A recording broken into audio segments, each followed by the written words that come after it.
Hello अस्सलाम वालेकुम, क्या हाल आप लोग? उम्मीद है सब ठीक होंगे, खुश होंगे, बाद में होंगे। Guys welcome back to our YouTube channel को किसी ने सब्सक्राइब नहीं किया तो सब्सक्राइब कर दे, लाइक कर दे, शेयर कर दे, कमेंट कर दे। मैं हूँ कोमल मैं हूँ हाशिम, ये है कोमल। आज हम जिस वीडियो में रिएक्शन, मैं हूँ ना कोमल, मेरी त्वचा कोमल है। आज हम जिस वीडियो पे रिएक्शन करने जा रहे हैं वो है ज्ञान विलया की वीडियो है। बड़ा ज़बरदस्त इनका चैनल, जाकर जरूर सब्सक्राइब कीजिएगा। तो आज हम जिस वीडियो पे एक्शन करने जा रहे हैं उन्हीं की है Mahabharat characters avatars explain. Mahabharat में कौन से कैरेक्टर्स थे, उनके क्या अवतार्स थे। Let's start. भारत का प्राचीन ऐतिहासिक ग्रंथ महाभारत कई रहस्यों से भरा हुआ है। इसके प्रत्येक पात्र अपने आप में ही एक रहस्य है। महाभारत को पंचम वेद भी कहा जाता है। यह ग्रंथ हमारे देश के मन और प्राण दोनों में ही बसा हुआ है। यह भारत की राष्ट्रीय गाथा है। इस ग्रंथ में तत्कालीन भारत का समग्र इतिहास वर्णित है। अपने आदर्श स्त्री पुरुष के चरित्रों से हमारे देश के जनजीवन को यह प्रभावित करता रहा है। महाभारत में सैकड़ों पात्रों, स्थानों, घटनाओं तथा विचित्रताओं और विडंबनाओं का वर्णन है। महाभारत में जितने भी प्रमुख पात्र थे वह सभी देवता, गंधर्व, यक्ष, रुद्र, वसु, अप्सरा, राक्षस तथा ऋषियों के अंशावतार थे। उनमें से शायद ही कोई सामान्य मनुष्य रहा हो। महाभारत के आदि पर्व में इसका विस्तृत वर्णन किया गया है। आओ जानते हैं महाभारत में कौन किसका अवतार था। लेकिन उससे पहले हमारी वीडियो देखने वाले 99% लोग हमारे चैनल को सब्सक्राइब ही नहीं करते। अगर आप भी उन 99% लोगों में आते हैं तो चैनल सब्सक्राइब जरूर करें। भगवान श्री कृष्ण 64 कलाओं और अष्ट सिद्धियों से पूर्ण श्री कृष्ण को भगवान विष्णु का अवतार माना जाता है। माना जाता है कि वह अपने पिछले जन्म में मनु थे, जिन्होंने सहस्त्र कवच नामक राक्षस का वध अपने अंशावतार के साथ किया था, जो कि मैंने इस वीडियो में विस्तार से बताया है, जिसे आप डिस्क्रिप्शन में दिए हुए लिंक से जाकर देख सकते हैं। बलराम, महाबली बलराम शेषनाग के अंश थे। जब कंस ने देवकी वासुदेव के 6 पुत्रों को मार डाला था, तब देवकी के गर्भ से भगवान बलराम पधारे थे। योग माया ने उन्हें अपनी तरफ आकर्षित करके नंद बाबा के यहाँ निवास कर रही श्री रोहिणी जी के गर्भ में पहुँचा दिया था, इसलिए उनका नाम संकर्षण भी पड़ गया। बलवानों में श्रेष्ठ होने के कारण उन्हें बालभद्र भी कहा जाता था। कृष्ण के बड़े भाई होने के कारण उन्हें दाऊजी भी कहा जाता था। बलराम जी का विवाह रेवती से हुआ था। महाभारत युद्ध में बलराम तटस्थ होकर तीर्थ यात्रा के लिए चले गए थे। यदुवंशियों के संहार के बाद उन्होंने समुद्र तट पर आसन लगाकर अपनी लीला का अंत किया था। भीष्म, कृष्ण के बाद भीष्म का नंबर आता है, जो महाभारत के प्रमुख पात्रों में से एक थे। द्युम्न नामक वसु ने ही भीष्म के रूप में जन्म लिया था। विशिष्ट ऋषि के श्राप और इंद्र की आज्ञा से 8 वसुओं को शांतनु गंगा से उत्पन्न होना पड़ा था। 7 को तो गंगा ने नदी में बहा दिया था, जबकि 8वें वसु द्युम्न जिंदा रह गए थे। वही भीष्म पितामह थे, जिनका प्रारंभिक नाम देवव्रत था। द्रोणाचार्य, भीष्म के बाद द्रोणाचार्य को सबसे अहम माना जाता है। देवगुरु बृहस्पति जी ने ही द्रोणाचार्य के रूप में जन्म लिया था। अश्वत्थामा, उपरोक्त के बाद अश्वत्थामा सबसे अहम है। गुरु द्रोणाचार्य के पुत्र थे अश्वत्थामा। पिता पुत्र की जोड़ी ने मिलकर महाभारत में कोहराम मचा दिया था। अश्वत्थामा को महादेव, यम, काल और क्रोध के सम्मिलित अंश से उत्पन्न किया गया था। कर्ण, देवताओं में सबसे प्रमुख सूर्य देव के पुत्र थे कर्ण। कर्ण सूर्य के अंशावतार थे। कर्ण के बारे में तो सभी जानते हैं कि वह सूर्य और कुंती के पुत्र थे। उनके पालक माता पिता का नाम आदिरथ और राधा था। उनके गुरु परशुराम और मित्र दुर्योधन थे। हस्तिनापुर में ही कर्ण का लालन पोषण हुआ। उन्होंने अंग देश के राज सिंहासन का भार संभाला था। जरासंध को हराने के कारण उनको चंपा नगरी का राजा बना दिया गया था। दुर्योधन कलयुग का तथा उसके 100 भाई पुलसत्य वंश के राक्षसों के अंश थे।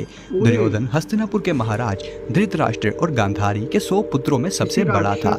वेद व्यास के वरदान के कारण गांधारी को 100 पुत्र हुए थे। दुर्योधन के असंख्य कुकृत्य के कारण ही कौरव और पांडवों में युद्ध हुआ था। दुर्योधन गदा युद्ध में पारंगत था और श्री कृष्ण के बड़े भाई बलराम का शिष्य था। दुर्योधन ने कर्ण को अपना मित्र बनाया था। गांधारी द्वारा देखे जाने से उसका शरीर वज्र के समान हो गया था, लेकिन श्री कृष्ण के छल के कारण उनके गुप्त अंग का स्थान कठोर नहीं हो पाया था, जिसके चलते महाभारत युद्ध में भीम ने दुर्योधन को उनकी जांघा से पकड़कर 2 फाड़ कर दिए थे और इस तरह दुर्योधन मारा गया था। अर्जुन, इनके धर्मपिता का नाम पांडु था, लेकिन असल में वह इंद्र और कुंती के पुत्र थे। देवराज इंद्र ने अर्जुन को बचाने के लिए कर्ण के कवच और कुंडल उनसे छीन लिए थे। देवराज इंद्र एक ब्राह्मण का वेश में कर्ण के द्वार पर पहुंच गए थे और उनसे दान में कर्ण के कवच और कुंडल मांग लिए। कर्ण यह जानते थे कि वह ब्राह्मण के भेष में इंद्रदेव है, फिर भी कर्ण ने अपने दान देने के व्यक्तित्व के कारण उन्हें कवच और कुंडल दान में दे दिए। भीम को पवन पुत्र भी कहा जाता है। हनुमान जी भी पवन पुत्र थे। कहते हैं कि भीम में 10,000 हाथियों का बल था। भीम ने गदा युद्ध बलराम से सीखा था। भीम ने ही दुर्योधन और दुशासन सहित गांधारी के 100 पुत्रों को मारा था। द्रौपदी के अलावा भीम की पत्नी का नाम हिडिंबा था, जिससे भीम को परमवीर पुत्र घटोत्कच पैदा हुआ था। घटोत्कच ने ही इंद्र द्वारा कर्ण को दी गई अमोघ शक्ति को अपने ऊपर चलाकर अर्जुन के प्राणों की रक्षा की थी। युधिष्ठिर धर्मराज और कुंती के पुत्र थे। युधिष्ठिर के धर्मपिता पांडु थे और वह 5 पांडवों में सबसे बड़े भाई थे। वह सत्यवादिता और धार्मिक आचरण के लिए विख्यात थे। अनेकानेक धर्म संबंधी प्रश्न और उनके उत्तर युधिष्ठिर के मुख से महाभारत में कहलाए गए हैं। उनके पिता धर्मराज ने यक्ष बनकर सरोवर पर उनकी परीक्षा भी ली थी। द्रौपदी के अलावा उनकी देवकी नाम की एक और पत्नी थी। द्रौपदी से प्रतिविद्य और देवकी से दोधोय नाम के उनके 2 पुत्र थे। यह सशरीर स्वर्गारोहण कर गए थे। नकुल और सहदेव यह 33 देवताओं में से 2 अश्विनी कुमार के अंश से उत्पन्न हुए थे। यह 2 अश्विनी कुमार थे नसत्य और दशरथ। सहदेव त्रिकालदर्शी थे। उसने महाभारत युद्ध होने से पहले ही इसके परिणाम की घटनाओं को पहले से ही जान लिया था, लेकिन श्री कृष्ण ने उसे इस घटना को किसी को भी बताने से इनकार कर दिया था। कृपाचार्य रुद्र के एक गण ने कृपाचार्य के रूप में अवतार लिया था। कृपाचार्य ने महाभारत युद्ध में एक अहम भूमिका निभाई थी। शकुनी द्वापर युग के अंश से शकुनी का जन्म हुआ था।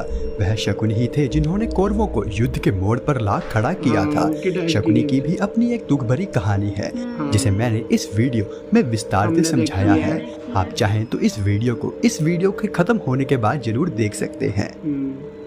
धृतराष्ट्र और पांडु अरिष्टा के पुत्र हंस नामक गंधर्व धृतराष्ट्र तथा उसके छोटे भाई पांडु के रूप में जन्मे थे। धृतराष्ट्र पैदाइश ही अंधे थे। कुंती और माद्री दोनों ही पांडवों के पिता राजा पांडु की 2 पत्नियां थी। कुंती और माद्री के रूप में सिद्धि और धृतिका का जन्म हुआ था।